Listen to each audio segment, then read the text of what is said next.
আমি দেখতে পাই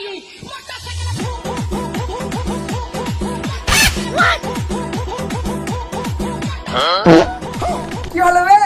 তুই এরকম করে নাচছিস কেন বে? কি হলো বে? রেজনে বিয়ে লাগলো নাকি বে? না বে, রেজনে বিয়ে নয়, শালা বুঝতে পারো না, তুই আজকে ফেসবুকে পেমেন্ট পেয়েছিস। শালা নিজেকে বিশাল সিয়ানা ভাবছো। বে, এমন কিছু নয় বে, তুই জেনে গেছিস নাকি?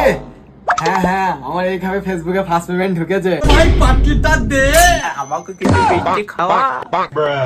আমারও তো ইচ্ছা হয় রে পার্টি করতে, কিন্তু তোরা তো ভালোভাবেই জানিস যে আমি বলেছিলাম ফেসবুকে যখন আমার ফার্স্ট পেমেন্ট ঢুকবে তখন আমি ওই পেমেন্ট গরিব মিসকিনদের থেকে দান করে দেবো। ওদেরকে আমি গরিব মিসকিনকে দিয়ে দে বাবা। দে বাবা, দে কিছু অনেক কিছু খাওয়া দে বাবা, দে, দে আমাকে।